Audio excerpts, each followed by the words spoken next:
Tanungan ba sa iyong isipan tungkol sa siyensya at teknolohiya? Ano mang kailangan mo sa iyong komunidad, basta't sa agham may kasagutan. Di mo na kailangan pang umalis ng tahanan, agham manalapit sa iyo. Atin ang tuklasan, mga bagong paraan dito sa ating mundo. Kaya sama ka tabi ng talakay ng mga bagay na ngayon walang matutuklasan. Halika na't may mga bagong kaalaman, ito'y tungkol sa agham, tungkol sa siyensya at teknolohiya. Basta siyensya at teknolohiya, ayos na ayos sa DOST. The views and opinions expressed in this program are those of the individuals involved and do not necessarily reflect the official policy or position of Ayos na Ayos sa DOST Management. Isang agham na ramdam na hapon po sa inyong lahat mga kaagham. Nagbabalik po tayo para sa pinakaunang episode ng Ayos na Ayos sa DOST Season 4. Ito ang programang maghahatid sa inyo ng mga makabuluhang diskusyon patungkol sa siyensya, teknolohiya at inobasyon. Kayo ay nakasubaybay sa DOST Central Luzon Facebook page, sa Radio Agri 90.1 FM, ang official radio station ng Philippine Center for Post-Harvest Development and Mechanization of PhilMec, at sa Access Network Community Channel. Ako po ang inyong lingkod, si Dian Briones, at samahan ninyo kami tuwing araw ng Lunes, alas 3 hanggang alas 4 ng hapon para sa ating makaagham na programa. Sama-sama tayo para sa isang oras na punong-puno ng kaalaman hinggil sa mga teknolohiya at inobasyong hatid ng Department of Science and Technology or DOST. Ako si Lorraine Custodio, ang makakasama ninyo sa ating talakayan tuwing Lunes ng hapon. Nandito kaming muli ang inyong weekly dose of knowledge and good vibes. Dito lamang yan sa Ayos na Ayos sa DOST Season 4. Ayan, bago po tayo magsimula ay nais po naming batiin ng isang agham na ramdam na hapon ang kagalang-galang na Regional Director ng DOST Central Luzon, walang iba kundi si Dr. Julius Cesar V. Sicat. Pinabati rin po namin ang aming mga Assistant Regional Directors, ARD for Technical Operations, ARD Romy, ARD for Finance and Administrative Services, si ARD Belen, and ARD for Field Operations, ARD Maricel, pati na rin po ang aming mga Provincial Directors, at lalong-lalo na po ang lahat ng staff ng Regional Office and PSTOs ng buong DOST Central Luzon. Okay. So, syempre binabati rin po namin ng isang agham na ramdam na hapon ang lahat ng bumubuo ng PhilMec sa pangunguna ng kanilang Director 4 na si Dr. Junicio G. Alvindia at sa lahat ng employees and all unit heads po ng PhilMec. So, good afternoon po. Nais din po naming batiin ang buong team ng Access Network Cable TV, pati na rin po sa mga nakikinig at nanonood sa ating live ngayong hapong ito. Isang agham na ramdam na hapon po muli sa ating lahat. Ayan, add ko lang po, binabati rin po namin ang team po ng Radio Agri 90.1 FM ng PhilMec. Isang agham na ramdam na hapon po sa inyong lahat. Good afternoon po. Ayan, magbasa muna po tayo ng comments. Ito po may isa from Sir Arvin J. Magandang hapon po, sabi. Magandang hapon din po, Good afternoon, Sir Arvin. Good afternoon po. Ayan, dahil nakapagpakilala na nga tayong dalawang hosts kanina, ay ngayon ipakikilala naman po namin ang ating programa. Ang Ayos na Ayos sa DOST ay isang inisyatibo ng DOST Central Luzon na nakaangkla sa Science and Technology Promotion and Communication efforts ng ahensya. Isa itong programa kung saan tinatalakay ang mga serbisyong hatid ng DOST sa tulong ng mga eksperto ng ahensya. So, dahil 4th episode na po itong season na ito, syempre, kailangan meron tayong bago. Kaya, simula ngayon, sa loob ng isang oras, tuwing araw ng Lunes, sasamahan ninyo kami sa pagtatalakay ng mga teknolohiya at inobasyon ng DOST na hindi lang pang-laboratory. Kasi, di ba, ang tingin ng tao pag sinabing DOST aside sa scholarship ay yung mga itsura na naka-laboratory gown, nasa laboratory, nagkakandak ng experiment. So, kundi yung din mga ginagamit na or napapakinabangan na ng kasalukuyan at syempre higit sa lahat, yung nagtra-transform or nagpapabago ng buhay ng ating mga kababayan. Tama, in short, agham na ramdam. Kaya ngayong Season 4, ang focus natin ay malinaw. DOST developed and DOST supported technologies mula sa sektor ng agrikultura, kalusugan, disaster preparedness, enerhiya at marami pang iba. Okay. Para po sa episode natin ngayong araw, ang pag-uusapan po natin ay related or may kaugnayan sa bagay na masasabi ko na very relevant or very significant sa buhay natin, hindi lang bilang mga Pilipino, kundi pati na rin sa buhay ng ibang tao or ng general na public, ayan, ng lahat ng tao, kung kahit saan mang bansa sila nakatira. So sa sobrang relevant nito, ito rin yung tinatawag nila sa English na Tree of Life or pag tinagalog natin, pwede natin sabihin puno ng buhay. So bakit nga kaya puno siya ng buhay, ano? So isang clue pa po, more than 90% ng production nito ay sa Central Luzon ay nanggagaling sa Aurora or sa, ayun, which is my home province po, Aurora, kung saan kinoconsider nila itong major crop ng probinsya. So may hula na po ba kayo kung ano po ito? I think, ate, dahil sa clue mo, sa nasabi mo kasi Aurora, tapos Tree of Life, parang may naisip ako, ano pa nga ba kasi? At syempre, ano, sinabi mo nga Aurora, ano pa nga ba yun? Dahil kundi ang buko. Sabi nga nila yung the coconut nut, di ba? Kasi halos, di ba halos lahat ng parte nito, mapakikinabangan natin. Syempre yung bunga, di ba, kinakain natin yun, tapos iniinom din natin yung juice. Tapos yung mga dahon naman, pwedeng gamitin sa yung paggawa ng basket, mga pamaypay, tapos yung mga tali din, ganun. Tapos sa dami ng gamit ng buko, I think pwede nating sabihin na isa itong bastion of sustainability. Ayan, baston. Ngayon ko lang narinig yung baston. Sorry. Siguro dahil, ayan, tama ka dyan, Dian. Kwento ko lang naalala ko kasi bata pa lang ko, elementary ako nito. So siguro dahil yung lolo ko, although home province niya ang Aurora, ay kapatid ng lolo ko to. So taga Cebu siya. So nagpunta siya ng Aurora para magbakasyon. Kasama niya yung family niya. Tapos siguro sa sobrang abundant ng buko doon sa Aurora, specifically sa amin, sa Baler, maraming buko. And yun, so binigyan namin, pag may bisita, syempre, Filipinos are hospitable. Kaya, ayan, nagpababa ng buko, tapos pinakain sa kanila. Tapos nakita ko naghuhugas siya ng kamay niya. Tapos ang pinahuhugas, hindi pala tubig, kundi yung buko juice. Wow. Kasi sobrang marami naman sa inyo nito, kaya walang panghihinayang na naganap. Kaya, okay, sige. Napakarami pala talagang Oo. pating uses na dagdag na panghugas ng kamay. Pero, ayun, alala ko lang din. At alam mo ba, speaking of sustainability, ang guest natin ngayon ay talaga namang dinala niya to another level yung pagiging sustainable ng buko or ng coconut.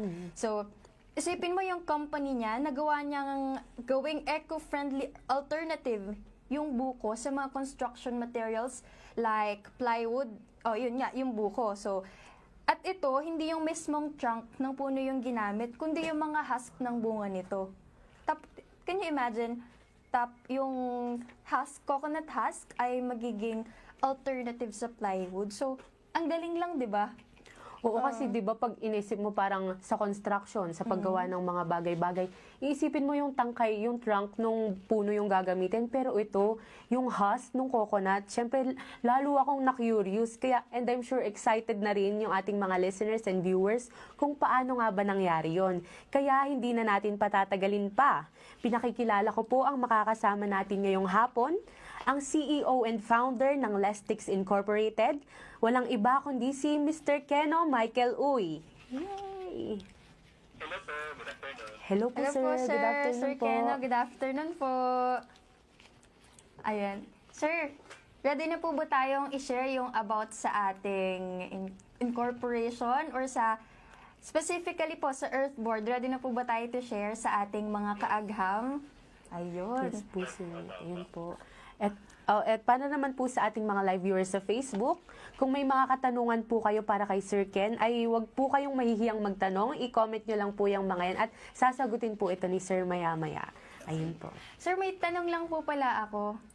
Kasi po, dahil buko po yung topic po natin ngayon. Mahilig po ba kayo, sir, sa buko po, personally? Yes, actually, dito sa amin, lahat ng klase ng luto ng buko or yung dessert, ginagawa dito like buko pie. Opo. Sikat din sa amin yung Buko pie.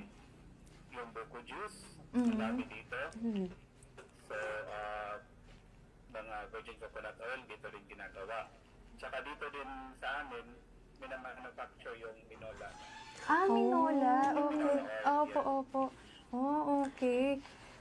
So, naalala ko rin po ng elementary dahil sa Aurora rin po, abundant din po yung buko. Meron din po ba dyan sa inyo, sir, yung ginagawa pong instead po na pansit bihon, ang ginamit po ay buko para po sa pansit. Yan, hindi pa namin na-try. Yun, sir. Baka pwede yan dito sa amin. Opo. Makakarating, no?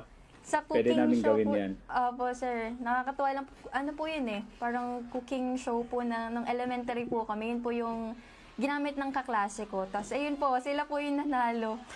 Salip na, instead of pansit bihon, yung ginawa pong pampansit ay yung laman po ng buko, yung coconut meat.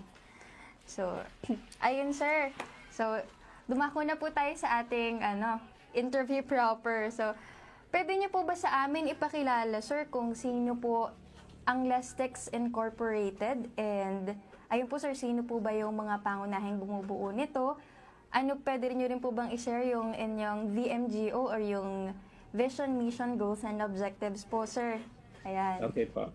Una sa lahat, maraming salamat po sa pag-invite sa akin dito para mag-guest at para ma-share po namin yung technology namin, not just here in our province, but hopefully sa buong bansa. Which is abundant yung coconut. Yes, sir. So, yung Lestex ay sinimula namin way back 2019. So, ginawa namin yung company to tackle one problem, which is yung basura. So, marami kaming technology na nagawa. Isa doon is yung roofing tiles made of single-use plastic. And then, nasundan ng pandemic. So, gumawa kami ng no-rinse hand wash. It's made of coconut oil. So, ito yung pamalit ng alcohol during that time na nagkaubusan yung mga alcohol sa bansa natin. Kasi nagkabiglaan tayo during the pandemic, di ba? Yes, sir. So, kami yung nagpo-provide ng mga alternative to alcohol using coconut oil. It was also tested already by the UST. Proven and tested na nakakapatay siya ng pathogens. Oh. So, ito yung nirelease namin sa public bilang tulong. At the same time, ito yung minamanufacture namin during the pandemic. Kasi bawal nga lumabas. So, gumawa kami ng no-rinse hand wash as an alternative to alcohol. And then, after that, nilapitan kami to do an invention or create something for the coconut husk. So, inaccept namin yung challenge, gumawa kami ng technology o yung invention para matakol yung problem sa coconut husk. So ito na nga yung nangyari. Ito na yung product, which is the cocoa fiber board or what we call earth board. Oh, okay, sir. So, sir, yung napakaganda po ng aim po natin for our pagpapasimula po, talagang related siya sa waste, and during pandemic nga po nabanggit nyo na yun po yung naisip nyo as tulong sa mga tao dahil abundant nga po yung coconut, ginawa pong alternative natin sa alcohol. To which yun po, nung problema nga po nung pandemic, nagkakaubusan yung mga alcohol, kaya kanya-kanyang isip yung mga tao kung paano mag-a-adjust dun sa situation, and yun po, for sure, malaking tulong po or malaki po yung naging gampanan ng Lestex Incorporated during that situation. So, Tapos, add ko lang ate, nabanggit po ni Sir ay yung nakagawa rin po sila ng no-rinse hand wash noong pandemic mula sa coconut po, tama, di ba? Lawrence, yes. Opo. Yes. So, yung lolo mo po pala ate, parang ganun na din yung idea niya. Pasok na din yung idea niya doon. Baka nga, baka Diba? Inunahan mo na siya. Ayun po. Napakaganda po pala ng mga produkto niya, sir. At Gusto ko rin po yung na ang main na tinatakal niyo po talaga ay yung basura, which is malaking problema nga po hindi lang po sa bansa natin, kundi sa buong mundo po. Kaya kanina po nabanggit niyo yung mga products niyo po. Sir, ito naman po ang pinaka-main po na feature natin ngayon ay yung earthboard po na nabanggit niyo kanina. Ano naman po yung earthboard, sir? Ano po yung mga features nito? At ayun po, sir. Okay.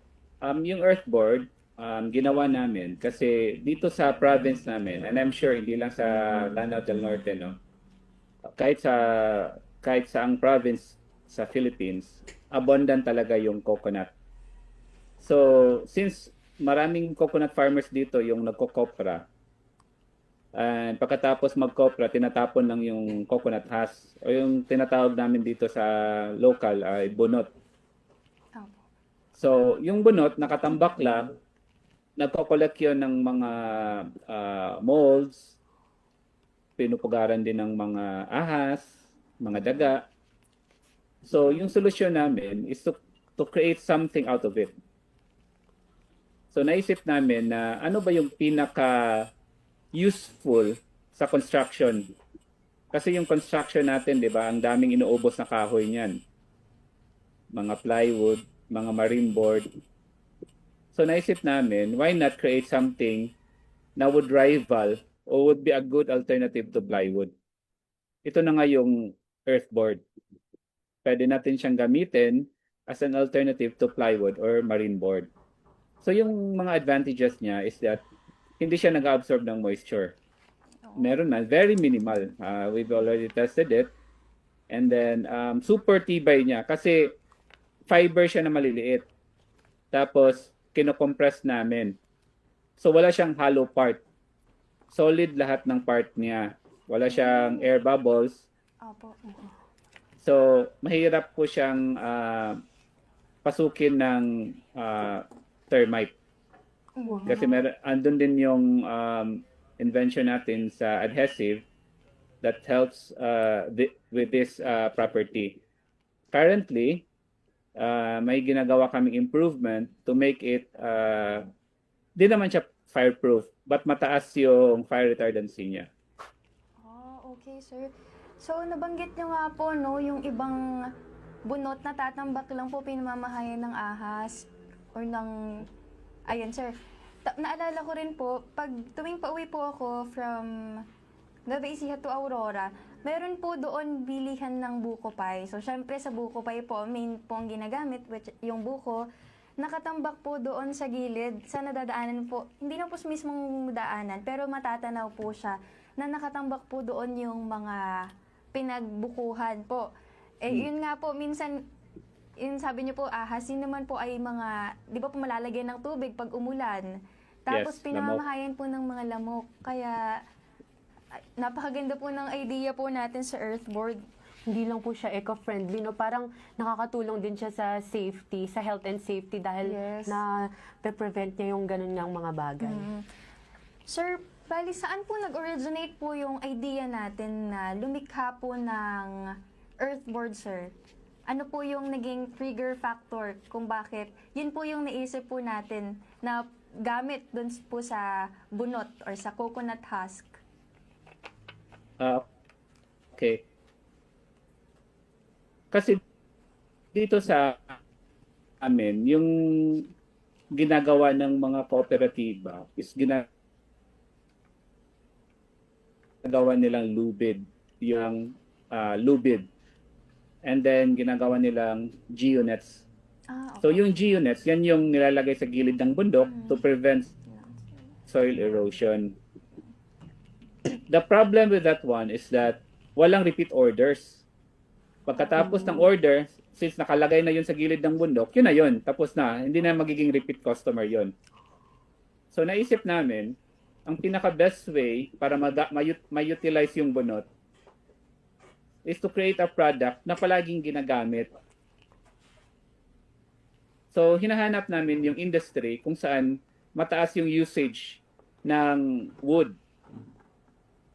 So nakita namin yung construction industry. And then, nag-research kami, tinignan namin yung market, nakita namin na yung plywood, marine board, yun yung pinaka gamit na gamit sa construction. And since every 3 months to 4 months, nag-harvest tayo ng coconut, meron tayong unlimited source ng raw material. So, ito yung pinakamagandang pwede nating i-export sa other countries. Kasi unlimited yung raw material natin. We don't have to cut down trees. Yung ginagamit natin basura ng mga farmers, and they would earn from this one. Since, di ba, instead sa itatapon na lang, ba't hindi natin gawing pakinabang na produkto? Since yung Philippines naman is a growing nation, palagi tayong nagtatayo ng mga building, tatayo ng mga bahay. So meron tayong source. We don't have to import from other countries. Hindi rin natin kailangan magputol ng kahoy kasi meron tayong unlimited source ng coconut. Every 3 to 4 months, nag-harvest tayo sabay. So ang dami nating source. So yun yung naisip namin na pwede pala natin tong gamiting raw material. Ayun.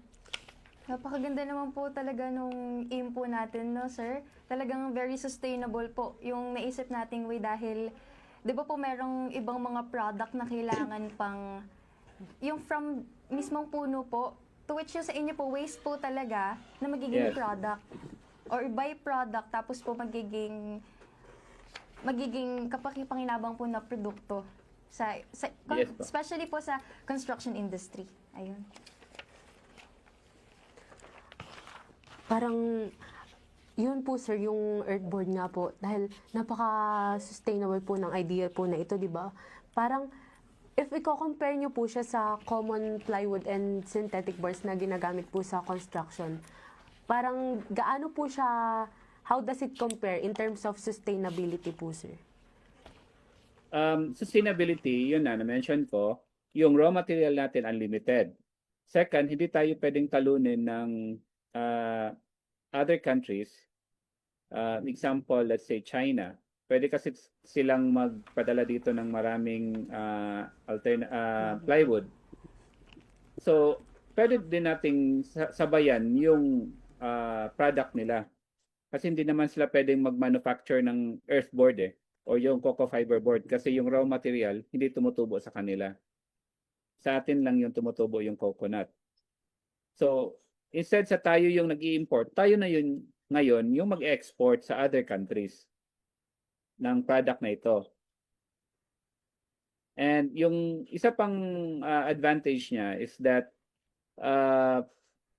pwede siyang makakatulong sa economy natin. So, instead of tayo yung bibili outside, tayo na yung magbebenta outside. Without putting our environment at risk. Nababawasan pa yung basura natin, kumikita pa tayo. Ayan. Hindi lang po yung aim natin is for the environment, kundi sa economy po ng ating bansa. Kasi for sure, sir, long-term goal nyo po ito, no, yung hindi po, no importation na po ng mga construction materials including plywood, kundi maging exporter po ang Pilipinas ng ganitong materyales. So, sir, dahil, ayun po, paano po natin maiko-compare naman yung strength po and durability, sir, ng ating earthboard compared po sa mga usual na ginagamit po sa mga construction materials? Yung advantage nito, magandang tanong yan. Yung plywood kasi is sheets of wood. If you can imagine, if nagtatasa ka ng pencil, yung, ano bang tawag doon? Yung parang sheets, para makita mo yung lead ng pencil. So just imagine that. Yan yung ginawang parang layer. So 4 na ganon, para makagawa ka ng isang wood, isang plywood. So, the problem with that one is that magkakaroon siya ng hollow space. Kasi hindi naman perfect yung wood na parang yung pagka-shape niya, di ba? Pagka peel. Let's say, ganun yung term, no? Hindi ako familiar sa anong exact term. Pero meron deformities yung wood. Yung iba, merong butas. So, pag ilalagay mo yan ng ilang sheets, yung butas na yun yung magiging hollow. So, yun yung magiging cause ng weakness ng board. With this one, since fiber siya, wala siyang butas, wala siyang hollow space, kasi lahat ng space malalagyan ng fiber. Kasi maliliit yung fiber eh. Tapos i-compress natin. At isa pang advantage nito is that we are not limited to plywood. Pwede tayong gumawa ng upuan, furniture, and other products. Kasi yung pinaka ano lang natin is yung mold. So if yung mold natin, naka-mold na siya into chairs, pwede na natin siyang i-compress, paglabas, chair na. Made of cocoa fiber. Ganun siya ka-versatile, yung technology na to. Which is hindi siya pwedeng gawin ng ibang technology, gaya ng, let's say example, bamboo. Bamboo is also a good raw material. The only problem with bamboo is it will become very expensive kasi ang dami niyang process. I-cure mo pa yung bamboo, example, and then yun, i-compress mo pa. It will take time. With this one, in just 5 minutes, meron ka ng product. Okay. So, ayun po, nabanggit nyo nga po, no, dahil maliliit yung fiber ng coconut husk, kaya yung sa pagmamold po sa kanya, wala yung hollow space na nabanggit nyo pong, kumbaga, magiging sagabal dun yung pagiging, ano po niya, dense po ng isang product po. Yes. So, dahil eco-friendly po yung ating earthboard, pwede po ba naming malaman po kung ano naman po yung bonding agent or yung resin technology po, kung gaano rin po siya ka-eco-friendly? Kasi syempre po, ano po yan eh, alam po natin na hindi lang po yan nag-work as one, kundi pati po yung resin technology, which is very Yes. important po. Gaya sir, nung una niyo pong nabanggit kanina na may resin technology po kayo, parang may agent po Binder. para binder. Ayun sir. Pwede So niyo po una sa ma-share? lahat, tinanggal namin yung formaldehyde. Kasi yung ginagamit ngayon sa mga plywood is formaldehyde. Mm. So, yan, very toxic yan sa health natin. So, hindi alam ng mga tao na toxic yan. Kasi tapos na yung paggawa, di ba, ng building pagpapasok tayo. Pero yung mga naapektuhan yan is yung mga skilled laborers natin or yung skilled gaya ng mga karpentero. Sila yung palaging pumuputol.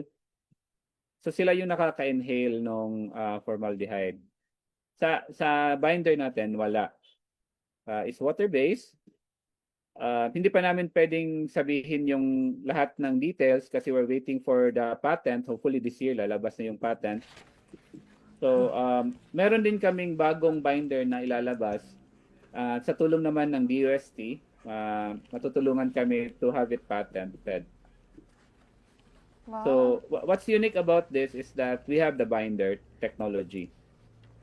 Yes, sir. Ayun, nakakatuwa po. Binder technology and yung mismong earthboard. Siyempre, ano po yan, it works together. Yes. Ayun.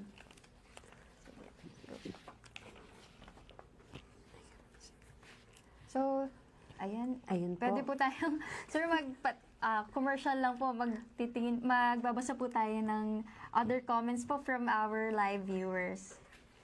So, from Sir Teo Dalusong, magandang hapon po. All the best. DOST Central Luzon. Hello po, Sir Ted. Hello Isang agham po. na ramdam na hapon po sa iyo. Ito naman po from Sir Arvin J. po ulit. Shout out po sa Saray Centro team ng DOST Central Luzon. Hey, hello, So, hello po sa mga taga-Saray ng DOST Central Luzon. Magandang hapon po sa inyong po. lahat. Binabati po kayo ni shout out daw po sabi ni Sir Arvin. So, from Vester Nel. Magandang hapon po. So, good afternoon po, Sir Vester. Good afternoon po. Okay. Ayun, so, Ayun. Ayun po sir, nabanggit niyo po kanina na may ongoing po kayo na initiative, innovation ulit na tutulungan po kayo ng DOST, pero in terms po dito po sa Earthboard, paano naman po kayo natulungan ng DOST din sa proyektong ito? Yung DOST, napakalaki yung tulong kasi when researching about the product, natulungan kami ng DOST. And then, nung nakompleto na namin yung research, nakagawa na kami ng prototype na product, dinala naman kami ni DOST TAPE doon sa Switzerland. Doon kami nanalo ng award at saka nagustuhan din naman ito ng mga tao from the other European countries kasi ito yung hinahanap nila. Kasi yung Western countries, advanced at saka very ano na sila sa atin, no? Way ahead sila when it comes to sustainability. So, inaalagaan na nila yung mga punong kahoy nila and they're looking for an alternative. So, they are contacting us to order the product. So, we are also waiting. Sana mabigyan kami ng support ng government for the manufacturing, mas scaling up of the product. At saka dito papasok si Philmec, di ba? Yes naman. Yes, sir.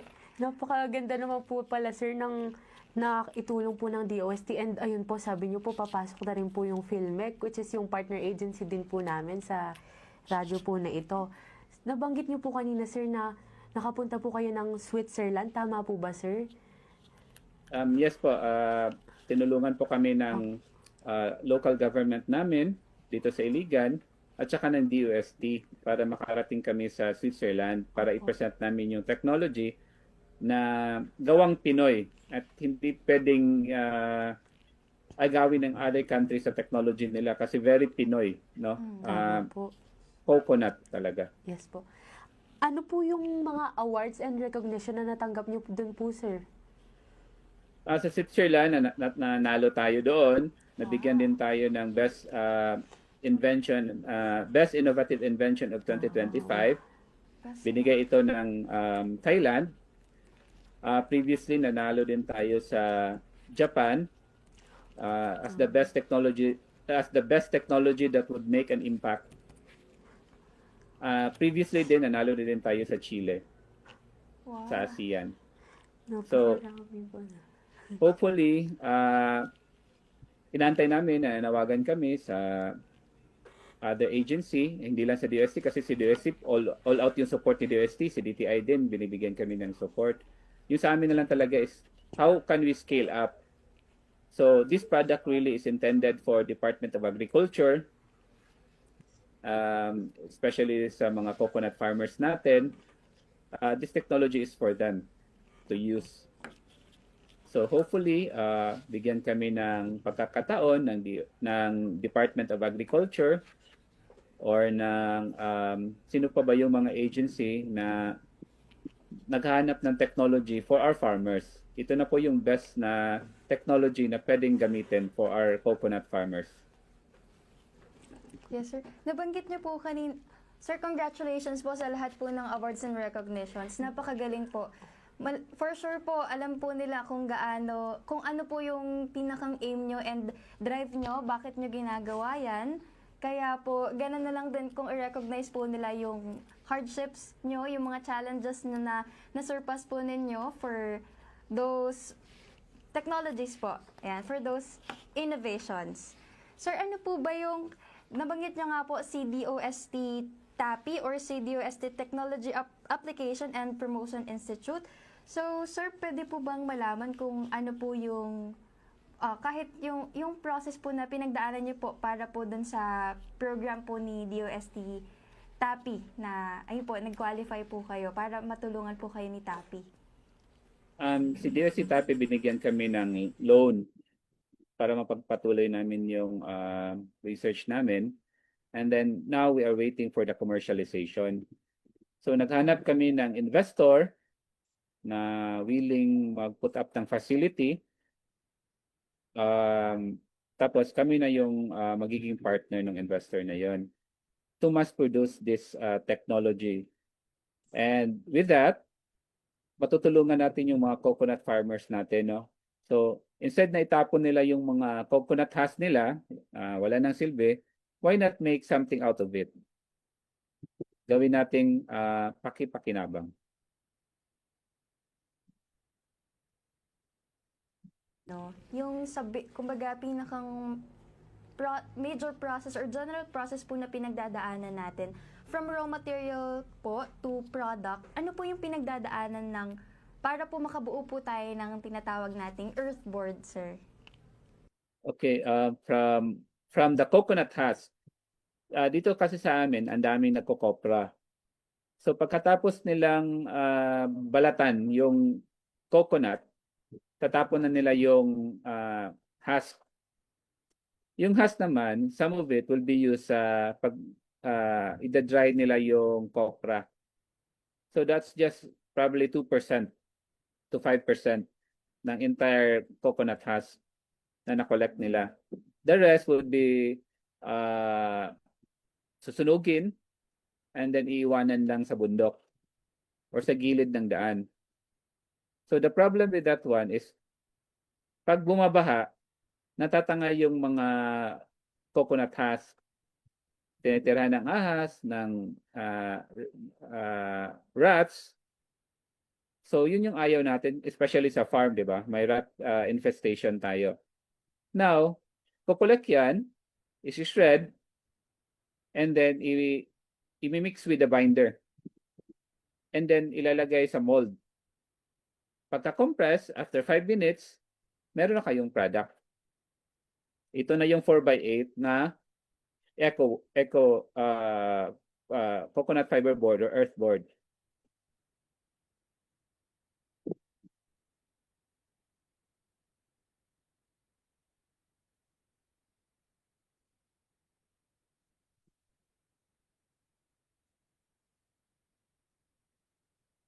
Yes. Yes po. Napakadali. Yes, napakadali yung process. Ginawa naming sobrang madali yung process para madaling ma-replicate all over the country. So kahit saang area, pwedeng gawin yung product.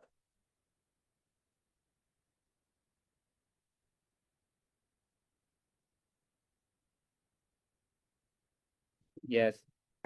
Dahil po napaka-beneficial po ng inyong innovations, sino-sino po ba yung maaaring makinabang or mag-benefit po nito? Meron na po bang, kumbaga, physical store or pwede na po ba itong bilhin? Available na po ba ito sa market natin? Yun, sir. Okay, yung inantay lang namin is the machine for the mass production. Kasi kailangan ng mga machine ito. Kasi hindi naman pwedeng sa isang araw, isang board lang yung gagawin natin. Lugi tayo sa oras at saka sa labor. So we really need the machine to mass produce. So yung nakaka-benefit nito, yung mga farmers, yung maraming coconut o yung mga kooperatiba. So pwede nilang i-collect yung mga coconut husk, i-process, and then gamitin natin to create the board. Aside sa mga farmers, nakaka-benefit din ito yung mga construction companies. Pwede din yung construction companies kasi, instead of relying of imported products, gaya ng plywood, marine boards, and other boards, pwede ito yung gagamitin natin. Laminated boards, pwede din ito.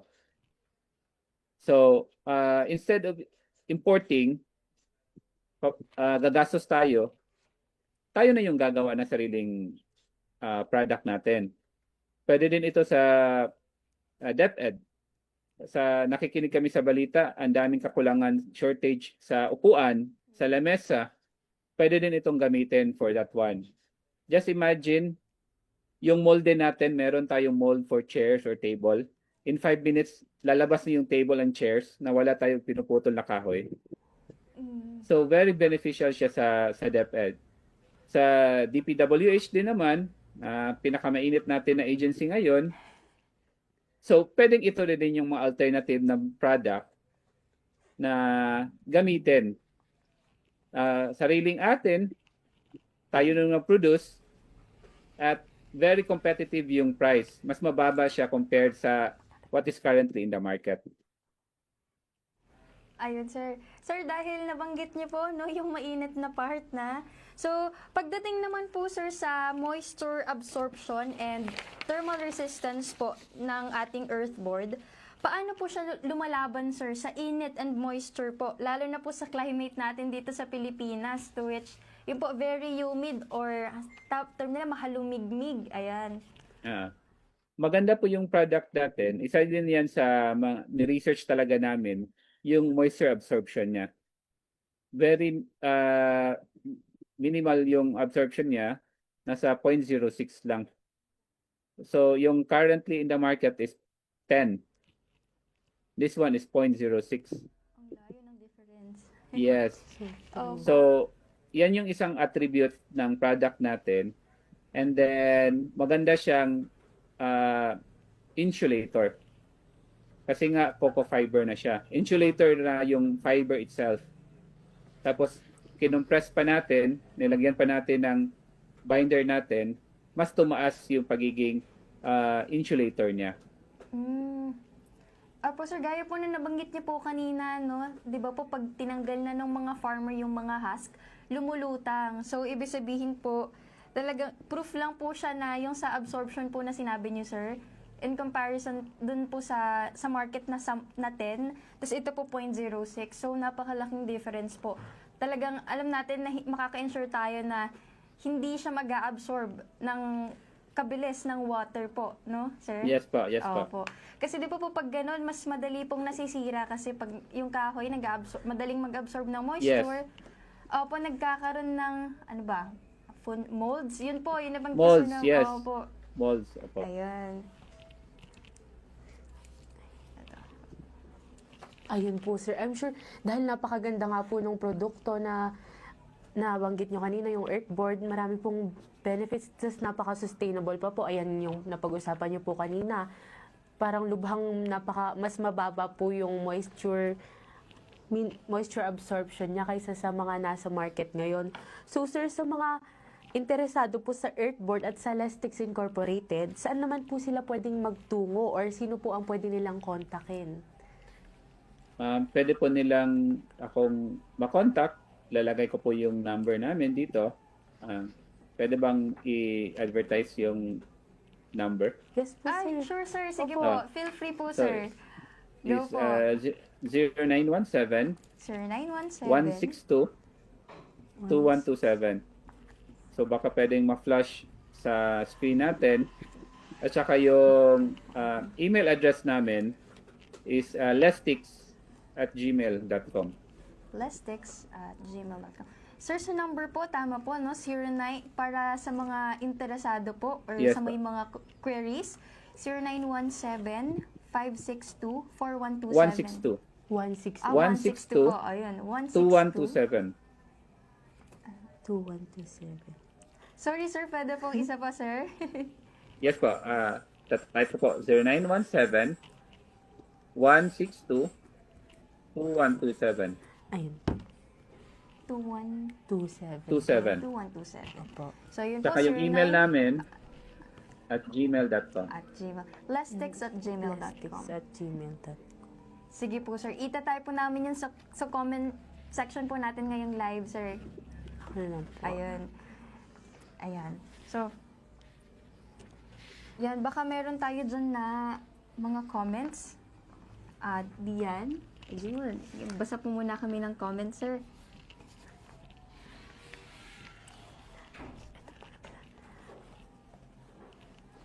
Okay. Ayun po. So, sir, para po sa... Ready na po ba tayo, sir, for our questions po? Sige po, ma'am. Ayan. So, there's a question po from Sir Teo Dalusong. So, nasubukan niyo na po ba ito sa ibang uri ng kahoy o halaman kagaya ng kawayan, rice straw, or rice husk? Ayun po, sir. Yung rice, yung technology namin. Yes po. Yes. So po. yung rice has hindi pa namin na-try kasi meron ng ganong technology before eh.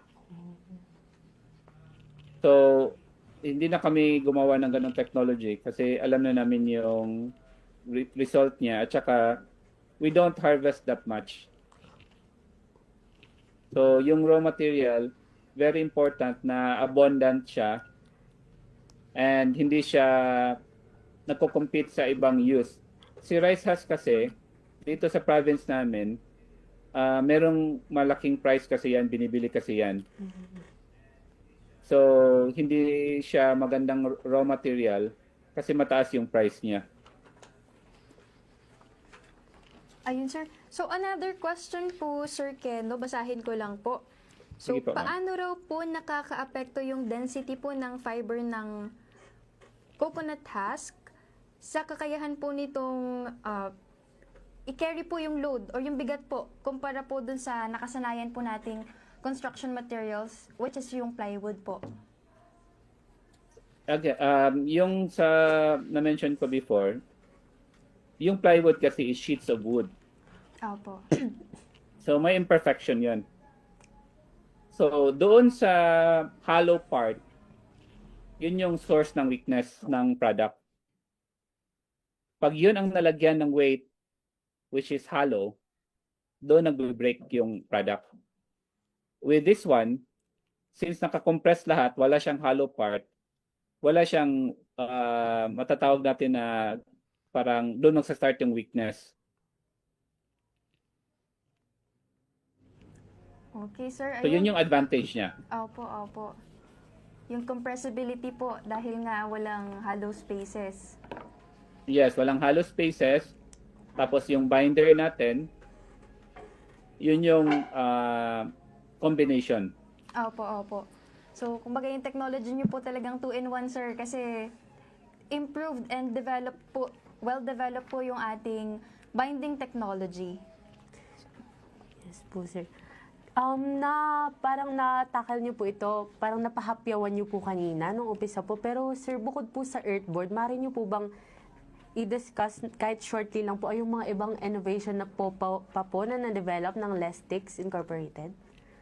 So, nagsimula kami sa pagtakol ng basura problem ng city namin way back. I think the basura problem is not just in our city, but problem ng kahit saang city, no? So, yung ginawa naming raw material naman dito is yung single-use plastic. Kasi para sa amin, yun na yung pinaka-end product, no? Yung plastic. Wala talagang pwedeng gawa ng product out of it. Kasi yung mga plastic bottles, pwede pa yung ibebenta sa mga junk shop. Pero yung mga plastic labo, yun, tapo na talaga yun. So yun yung hinanapan namin ng output, which is the roofing tiles. Ito naman, binigyan din kami ng grant ni DOST PSHEARD. So si DOST PSHEARD naman, nung nagbigay sa amin ng grant for us to develop this eco-roofing tiles. So yung eco-roofing tiles naman ay 2-in-1. Instead of using GI sheets, which is yun yung ginagamit natin ngayon, if we use eco-roofing tiles, dalawa na siya. Protection natin from the weather at saka insulator. So hindi ka na papagawa ng ceiling kasi meron ka ng insulator kasama sa roof mo. Yes. Oh. Yan yung advantage ng eco-roofing tiles. Opo, sir. So, ito po another question, sir. Ano raw po ba yung kung saan po ba nag-originate po yung inyong pangalan po ng inyong incorporation, which is yung Lestix? Yung Lestix kasi is a play on word na less plastic. So gusto lang namin na gumawa ng product na ma-minimize yung use ng plastic. Hopefully, in the future, mawawala yung Lestix. Yun yung pinaka-goal namin. Na yung company namin would shut down kasi wala na kaming magamit na plastic. Wow. So, kaya less plastic. Ayun. So, sa ngayon na meron pa tayong maraming plastic, patuloy kaming gagawa ng mga technology that would help us create new products that would be used as an alternative to plastic. Kasi hindi naman natin pwedeng walain yung plastic eh. Opo. Yan yung reality. Very reliant tayo sa plastic. And if we create an alternative, dapat hindi siya mas mahal sa plastic. Kasi si plastic very cheap. So kung yung isang plastic na pangbalot is 2 cents, tapos yung alternative is 10 peso, so wala talagang gagamit sa alternative. Doon talaga tayo sa mura. So for now, since hindi pa natin mahanap yung technology na pwede natin pamalit sa plastic, andito pa kami. Sir, ayan, for sure po, God will bless your aim, yung mga ini-aim nyo po dun sa inyong company. And ayun po, nandun nga po, nakakatuwang natin ang iba't ibang agency, including po yung mga attached agency po ni DOST, which is yung DOST Presured, and yung DOST TAPI. Ayun. Kasi sir, ayun, pinaka natutuhan ko po, ayun nga, yung sa 5, sabi nyo nga po, within 5 minutes, from cocoa husk to magiging earthboard po, within 5 minutes ay makakaya na nating makapag-create ng earthboard. So, Yes. napakagaling. And of course, yung sa mission po natin na hindi na tayo or wala nang importation na mangyari, kundi syempre po, yun nga, support local po, no? Kundi maging exporter po tayo ng mga produkto po, like yung earthboard. Ayun. Yes po. If I could share, during our event in Switzerland, ang daming nagkaka-interest na mga company. Yung kulang lang talaga natin is the facility. Yes, sir. So, yun lang. At sana mabigyan tayo ng support para makagawa tayo ng facility to mass produce this product.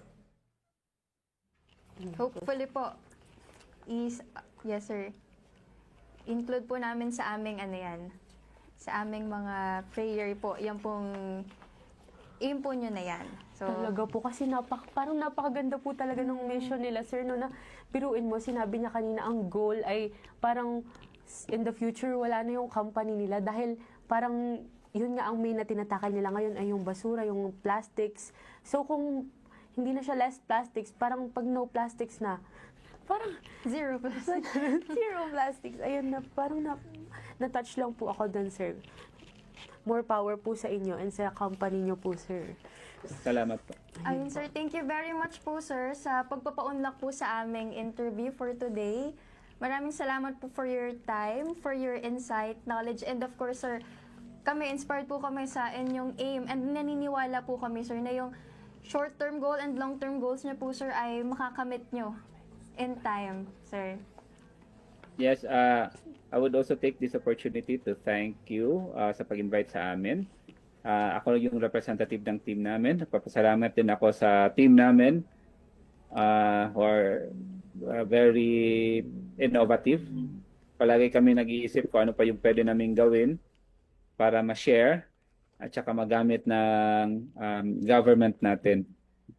So hopefully mapansin yung technology natin kasi napansin na tayo sa ibang bansa, di ba? So hopefully mapansin din tayo sa sariling bansa natin. Yes. So hopefully sa programa ninyo may makita na decision maker at saka ma-push yung technology natin para magamit ng maraming Pilipino. Yes.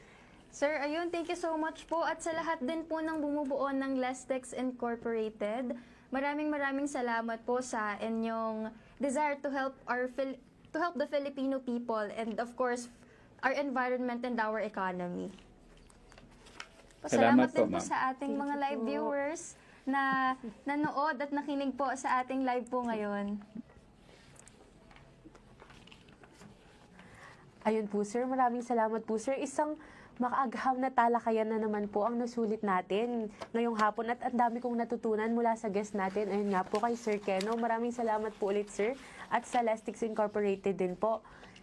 Muli ay binabati po namin ang lahat ng bumubuo ng DOST Central Luzon, ng PhilMec, ng Radio Agri, ng Access Network TV at ng Lestix Incorporated. And kasama na rin ang lahat ng sumubaybay sa ating ngayong hapon, ang mga kasama nating nakinig at natuto mula kay Sir Keno. Isang agham na ramdam na hapon po sa inyong lahat. Mga kaagham, huwag niyo pong kalimutan na i-follow at i-like ang aming Facebook pages, ang DOST-Central Luzon sa Facebook, YouTube at TikTok para manatiling updated po sa ating sa aming mga programa and activities. Pati na rin po, huwag po nating kalimutang i-like and i-follow ang Facebook pages ng aming mga provincial offices, ang DOST Aurora, DOST Bataan, DOST Bulacan, DOST Nueva Ecija, DOST Tarlac, DOST Pampanga at DOST Zambales. Paki-invite na rin po ang inyong mga friends na mag-follow para updated din po sila sa mga serbisyong hatid ng DOST Central Luzon.